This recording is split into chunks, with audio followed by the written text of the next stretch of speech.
ஆண்டவரால் ஆசீர்வதிக்கப்பட்ட அருமையான தேவ ஜனங்களே, இன்று நாம் வாசிக்கக்கூடிய தலைப்பு என்னவென்றால், விழிப்பாயிருங்கள்.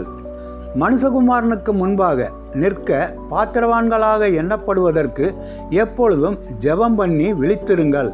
லூக்கா 21 அதிகாரம் 36 வசனம். இத்தாலி நாட்டில் அசிசி என்ற உலக புகழ்பெற்ற திருத்தலம் ஒன்று உண்டு.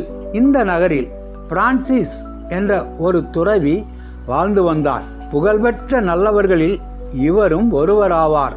இவர் புதிய துறவற மார்க்கம் ஒன்றை தோற்றுவித்தார். இந்த மார்க்கத்தின் துறவிகள் சிறிய சகோதரர்கள் என்று அழைக்கப்பட்டனர். சிறிய சகோதரர்கள் என்ற இவர்கள் நற்செய்தி கோட்பாடுகளை அச்சரம் பிறளாது கடைபிடித்து ஒழுக வேண்டும் என்பதே பிரான்சிஸின் அபிலாசை ஆகும். இவர் ஏழ்மையையும் துன்பத்தையும் அதிகமாக நேசித்தார்.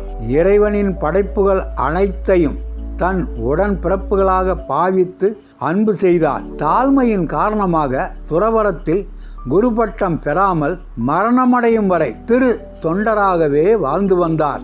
இந்த அன்பு பெரியவரின் சிறப்புத்தன்மை என்னவென்றால், ஆண்டவரே, என்னை உமது சமாதானத்தின் கருவியாக்கும் என்ற இரவாத காவியமாகிய ஒப்பற்ற ஜெபத்தை இயற்றியதே ஆகும். 1226 வருடம் அக்டோபர் திங்கள் 4ஆம் நாள் இவர் மரணம் அடைந்தார். இவரது வாழ்க்கையில் பின்வரும் ஒரு நிகழ்ச்சியை காண்கின்றோம். பிரான்சிஸ் இயற்கையை மிகவும் விரும்பியவர். மிருகங்களுடன் பேச முடியும் என்று நம்பி அவைகளுடனே அன்புடன் பழகி வந்தவர். மிருகங்களும் தங்களது அன்பை அவர் மீது அதிகமாக பொழிந்து வந்தன.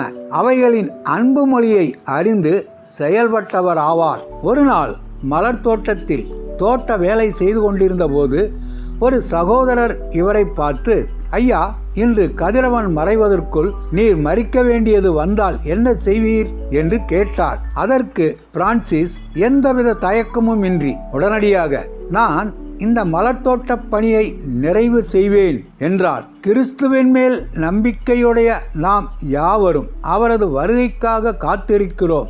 ஆனால் சோம்பேறிகளாக இராமல் நமக்கு கொடுக்கப்பட்டிருக்கும் வேலைகளையும் பொறுப்புகளையும் சரிவர நிறைவேற்றி அவருக்காக காத்திருக்க வேண்டும். இயேசுவானவர் எப்போது வருவார் என்பதை குறித்து நாம் அதிகமாக சிந்தியாமல், அவர் எப்போது வந்தாலும் அவர் நமக்கு கொடுத்துள்ள பொறுப்புகளை நிறைவேற்றி காத்திருப்போம் என்று தீர்மானம் செய்வதே நல்லது ஆகும்.